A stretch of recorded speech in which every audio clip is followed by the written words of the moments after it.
John, hello. Since Geeks. we saw you last, what can you tell us about what Bo Bichette has been able to do?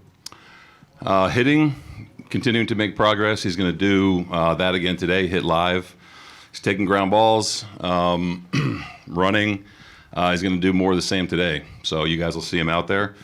He's feeling good, which is nice. Still a few more boxes to check.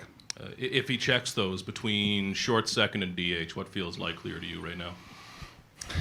We'll see. You know, we're kind of coming right down to the wire with it. I could see all three of those things happening, to be honest with you. Just kind of have to talk to him after the workout today, see how comfortable he felt doing everything, and make the best decision. I'll go to Steve in the second row, John. John, the first third of the season, you guys were scuffling a bit to try and find who you were and what you were going to be. And the last game of a series in Texas, Bo hit a pinch hit home run in the ninth inning to win you a game, and it was almost like the lights came on then and the season started. What do you remember from that night and what happened right after that, and how important that hit was to what was going on at the time? Yeah, there were a few moments over the course of the year, I think, where you could kind of feel some momentum gathering, if you will. That night, I think, we had come off a terrible series in Tampa, getting swept there and not playing well at all. So I think that night kind of reset us a little bit. I remember thinking it was both of us weren't scoring a lot of runs at that time, us in Texas. So every run was kind of at a premium. So that kind of gave the room a deep breath a little bit. I think that it was Bo kind of made everyone rally around that a little bit. And then for whatever reason, we kind of got rolling. I look at that game. I look at the Yankees series here in the summer, the 4 games that kind of, we always had confidence, but then I think you start looking around and you start saying, okay, something's moving in the right direction here. We'll stay there with Mike.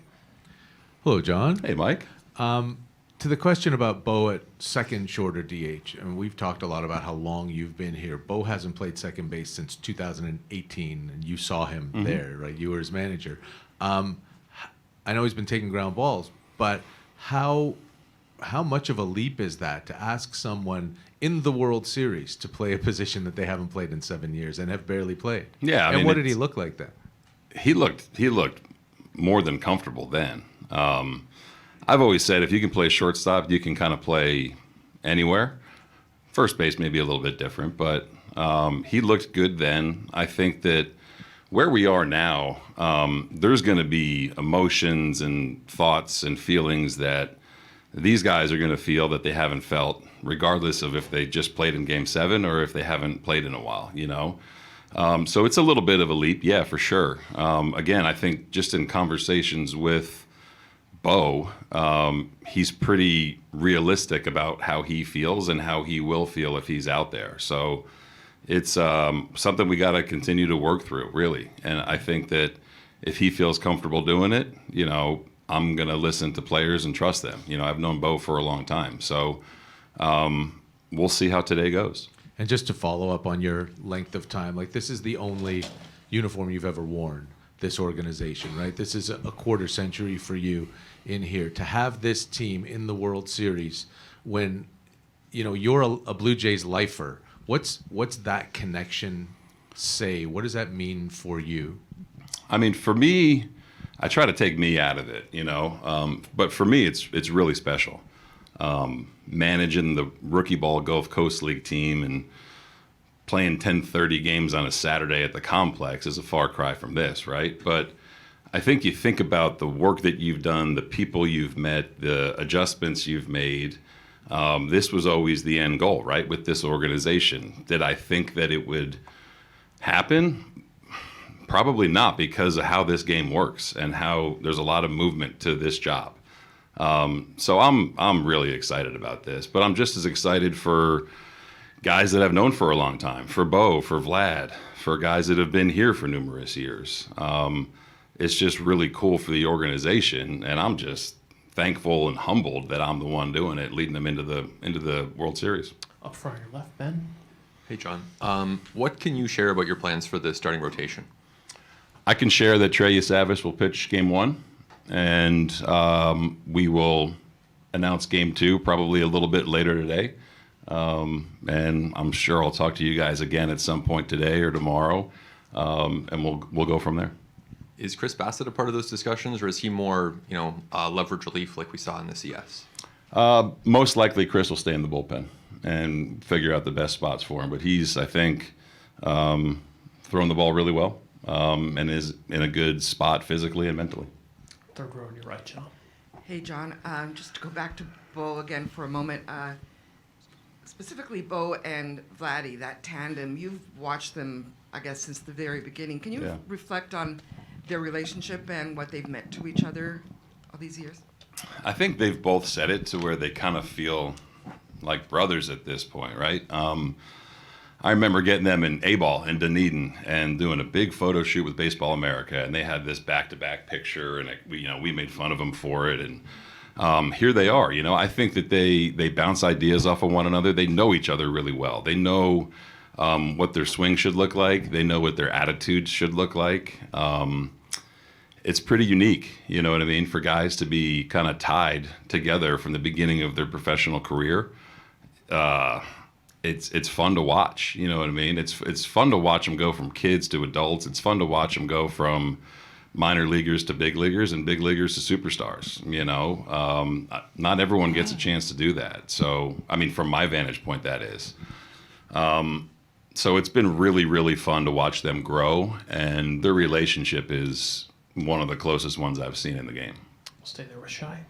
Hey, John. Hey. How did Kevin come out of the inning Monday? And does he need an extra day? Is that leading to, in part, to the decision to go with Trey in Game 1? Yeah, we tried to, talk to all the guys and, see how they were doing physically, see what we have done historically in terms of rest, what it may look like later in the series for certain guys, and then how each one of them matches up against the Dodgers. So, wanted to kind of get everyone's feedback, everyone's input. We have all of ours as coaches and medical staff and game planning, but I want to see how they feel.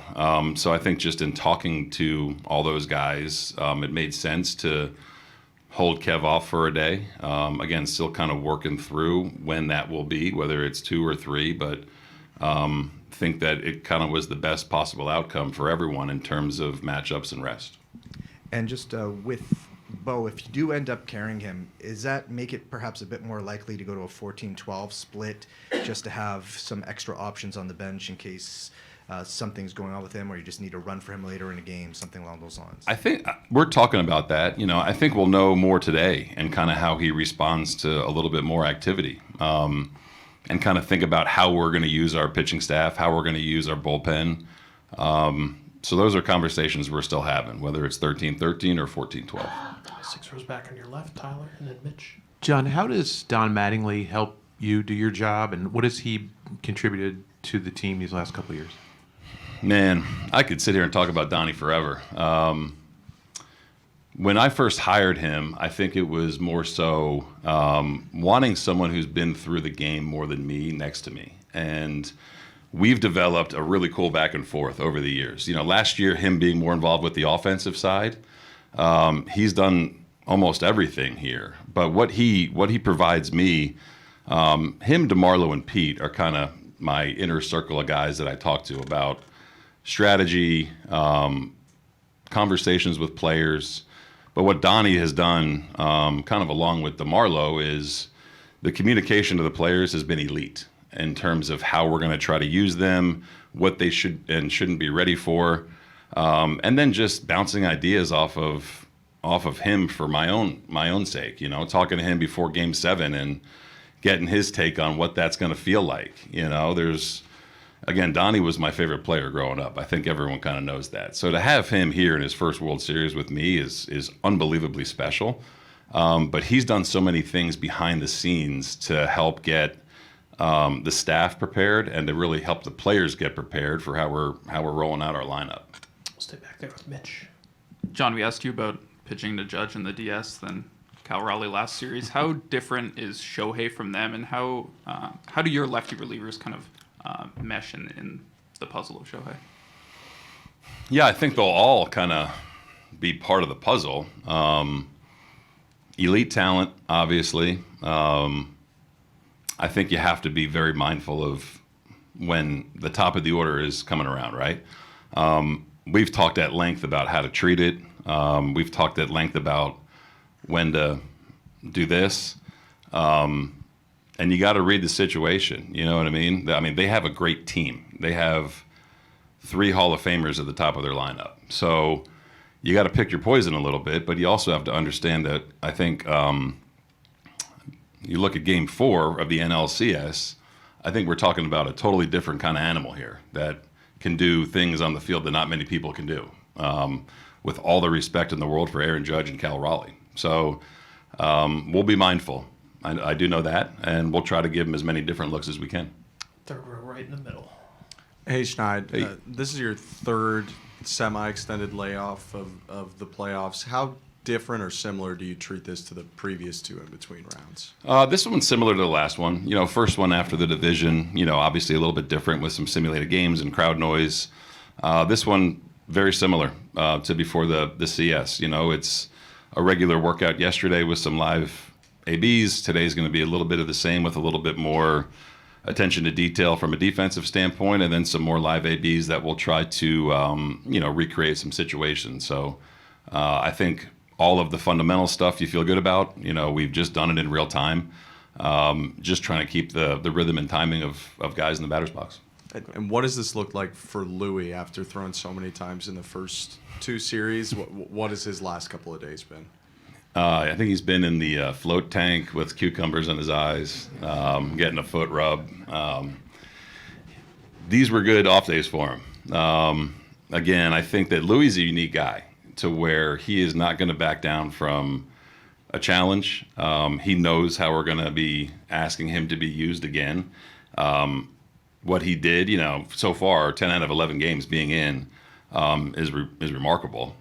So these off days have been good for him. He hasn't gotten off the mound, I can tell you that. So he'll be ready to go tomorrow. Go to Rob in the 5th row on your left. Hey, John, I think you'd agree that not much has phased this team throughout the season. Tomorrow night, the lights will be brighter than they've ever been. Yeah. How does that translate? We'll see.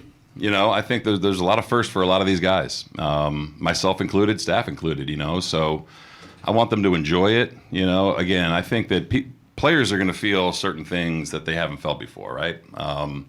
Once you get that initial kind of shock and awe off you, I think that this team is really good about focusing on what they need to do. So we'll see. You know, again, I'm going to take a few seconds to enjoy it. I'm sure they will. And then when you get into compete mode, hopefully it slows down a little bit. But it is going to be a pretty electric atmosphere here tomorrow. Do a few last ones, Ron, in the 2nd row on your left. With Bo, is it just a question of how you're using him, or do you still have a question of whether you'll activate him? I think a little bit of both, you know, and Bo's been so open and realistic about how we've been playing and how, if he is active, how he's going to be a part of it, you know, not trying to come in and do anything that we're not capable of, right? So looking at him first, in particular, his health, how he's feeling, how we can predict he'll perform, and then from there, how that affects other people, you know, and how we're trying to roll out the roster on a given night. So those are both things that we're still working through. Neither one is a slam dunk. I can say that we're close on probably one way or another, but just need to kind of see how today goes. And looking across the field at Ohtani, how close do you think 2 years ago you guys were in your mind to possibly having him in a white uniform tomorrow? You never know. You know, I think when we met with him, you felt good about it, you know, and you felt good about the feedback he was giving about our organization and opportunity here. But you never really know what a player's feeling in free agency, and there's a lot of things that have to line up for them personally too. So you can't really think about what if. You know, you think about the 26 that we have. He's a great player.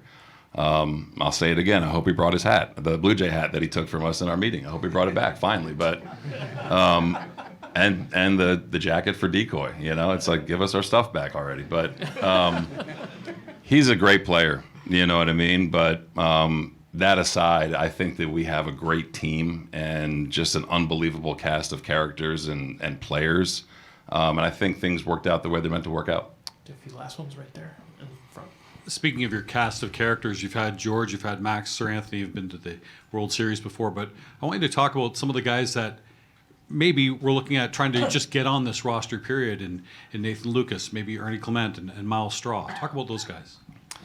The glue guys, again, I think that's what forms a good team. It's talent and it's players, but it's people, and I think that we've done such a phenomenal job of creating a culture where people are just welcome, whether it's guys coming up from the minor leagues, guys we acquire via trade.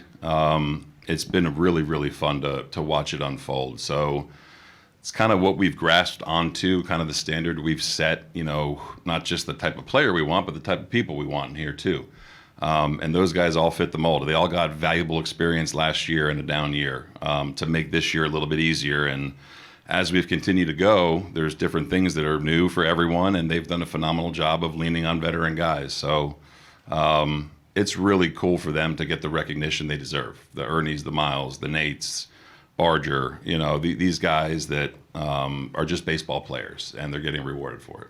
Do two last ones. Ken, standing on your left. John, how capable is Springer of playing the outfield at this point? Very, I think if needed, again, Georgie's, the old man, we joke about it, 36. Everyone's tired. Everyone's feeling it. Everyone's at the point where whatever I'm going to ask of them, they're going to be ready to go. Again, I don't want to take people out of their comfort zone too much. And you're trying to piece the puzzle together, the best way you can for everyone to feel comfortable. But just in talking to Georgie the last couple days, and even yesterday during the workout, if he needs to go to the outfield, he'll be ready to do that. We'll finish up in the fifth row, straight back. Hi, John. Hey. Some of the pundits south of the border have called this a David versus Goliath Sure. fight. How do you see it? Two best teams left standing. Again, built differently, have different strengths, and man, there's a reason we're here and there's a reason they're there.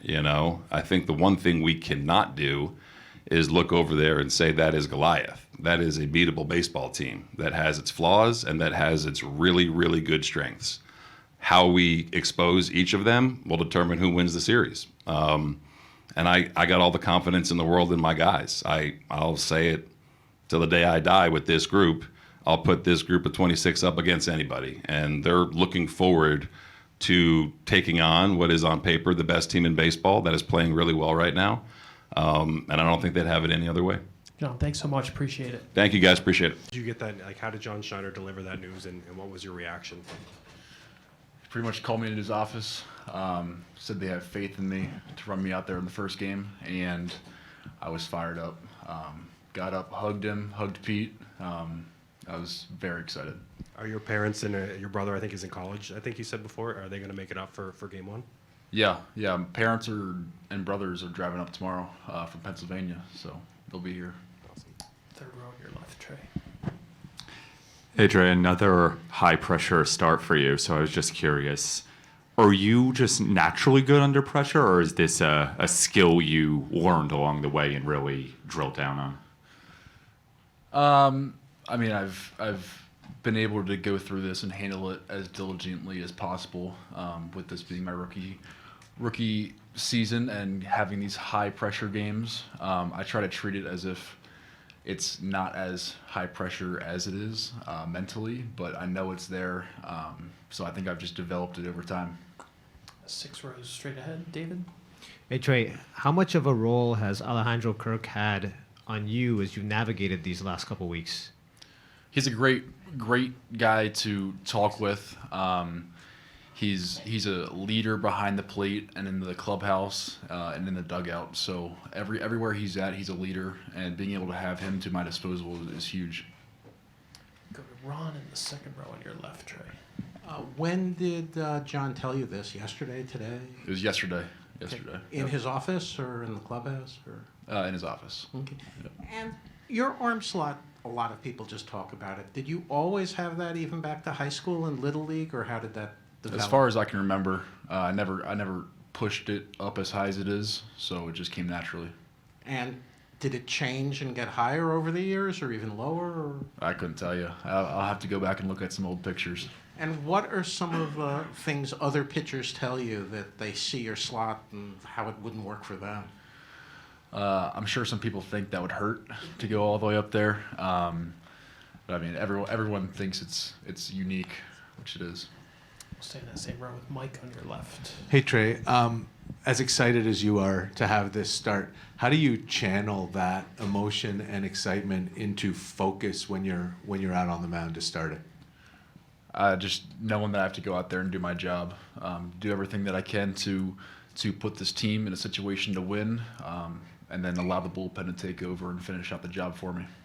And how much do you carry with you as someone, you've said this before, you met every single person in this organization this year, to be able to represent all those people at all the levels of the minor leagues in the World Series? It's really special. Got guys from Dunedin to Vancouver, New Hampshire, Buffalo, that are in my texting me, congratulating me. But it's just a testament of how together this whole entire organization is, even in different parts of the country. This organization is run very well, and everybody's awesome here. One row behind, Shy. Trey, given that, after your last outing, what would your inbox have looked like? I didn't even look. I tried getting to what I could, but it's a little tough. When we talked in spring, you talked about how you don't necessarily use a ton of data. Just over the course of the year, I'm wondering how has maybe your process of preparing for starts grown? And since you got here, especially, are you doing some different stuff in your preparation, scouting reports? Are you taking different information than you did beforehand? How has that grown over the course of the year? No, I mean, I'm pretty meat and potatoes with it. Just keep it basic. I don't want to be out there on the mound thinking too much, because for me, I'm at best when I'm just blacked out there and not thinking at all. So I run through the order with Pete and Kirk pregame, and we go over things we need to attack and look out for, and we go from there. Standing far back on your left, Trey. Tyler? Trey, at what point on your sort of climb up the ladder this year did you think that you'd have a chance to contribute up here and contribute in the postseason up here? I thought once they moved me to the pen for an outing in Double-A that it wasn't just for fun. There was a reason behind it, and potentially come up here and pitch for the squad out of the bullpen. But going into AAA, they kind of had me do the same thing, but I came up here as a starter, and it sticked. A bit further to your left, Jamie. Trey, approximately 8 million Canadians watched Game 7 of the previous series, so that would compute to about 1/5 of the entire country. Have you had a chance to digest the impact that you and your teammates are having on so many people? It's hard to see the entire impact just because we're kind of almost like sheltered here. But, I mean, I know we represent this entire country, and we're this country's team. So we want to go out there and do everything we can to make this country proud of us. Up front on your right, Jordan.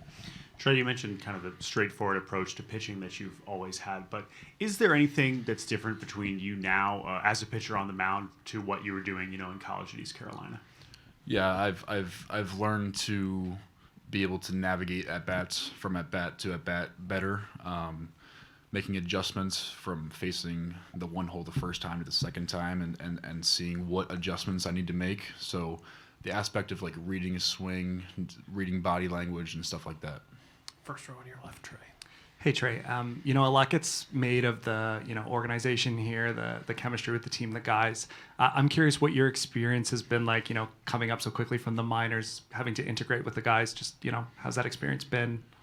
They've all welcomed me with open arms. As soon as I got here, everyone was unbelievably friendly and nice, and they embraced me, which was huge for the success that I've had so far. So. I thank every single one of these guys for treating me with respect, and I love these guys. Is there a particular veteran that has taken you under his wing? A lot of the starters, so like Gosman, Scherzer, Bassett, Shane, those guys are great. Fourth row on your left, Trey. Dan? Hi, Trey. How often have you shaken off Kirk over your first 6 starts, and has it grown over time? I truly haven't. I tried shaking him off last start, but he shook me right back off. So ended up throwing a heater in that situation. But I have all my faith in him, so I probably won't shake him off again. So 1 pitch in 6 starts, and you're over 1, shaking Yes. him off. Yes, Okay. All right, correct. Stay there with Jason. Hey, Trey. Guys who have 3 career starts in the big leagues don't ordinarily get to do this thing that you're about to do and start Game 1 of the World Series. Is there any part of you that can't believe you're about to do this in real life? Absolutely. I wake up every single morning, and I thank the Lord that I'm here in this situation, that He blessed me with this opportunity, and it's something I never even would have dreamed of, but I'm here now, and I'm embracing it fully, and I'm so happy to be here. 4th row on your right, Daisuke. Hi, Trey. Obviously, you are facing Ohtani tomorrow. His last game was pretty impressive. It's kind of a dumb question, but what's the impression of him, and how are you going to try to neutralize him? He's a special player. He can do damage on both sides of the baseball, but it doesn't take away the fact that we're in this situation too for a reason. So just going out there and being ourselves, and if there's adjustments that we need to make to try to neutralize him, we'll make those adjustments. The 2nd row on your left, Trey, Mike. Hey, Trey, speaking of Ohtani, I guess he's going to be the first one who steps in against you in this first game. You say you black out. Do you ever allow yourself to have that, holy crap, this is what's happening moment at all, whether it's on the field or in the dugout or on the way in? Yeah, it's usually when I'm running out to the mound to warm up for the first inning. That's when I'm look around, soak it all in, and then it's time for work. Do you feel like, I mean, you don't carry yourself like a typical 22-year-old, it feels like, and facing this and all these bright lights and everything. Do you feel like you have to be a lot more grown up than like your 22-year-old buddies back home? I don't know if I have to, but I just am. This is just who I am, and I don't know, parents raised me this way. And just quick, what happened on that pitch that you tried to shake off? What happened with that fastball? I don't want to talk about it.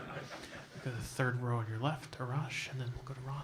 Trey, can you take us through the moment where you found out the news? Like when you left the clubhouse, when you left the office, like who was the first phone call you made? Did you sleep well last night? I mean, how has this time been for you? Got back to my hotel room. First call was to my girlfriend. Had to get a flight in line for her to come up here and see it. Second call was to my parents, and they were coming up here anyways, so just had to let them know and solidify that. But sleep last night was not easy. Mine was just racing, and I don't know. I found a way to get some Z's, but it was a little tough. 2nd row, left center aisle, Ron. How many apartments and houses have you had this year? And where is your stuff? Is it all over the place? How has it gotten to follow you? You should see my truck right now. It looks like a mobile home. But many different stops, and now I'm changing hotel rooms every time we leave and come back. So I've had to consolidate and only bring necessities in my suitcase with me. What kind of truck? Toyota Tundra. Go across the aisle in the 2nd row up front, or so I thought. Go to Jordan. No. I thought the gentleman had one. Who's next? Anybody? All right, Trey, thank you so much. Appreciate it.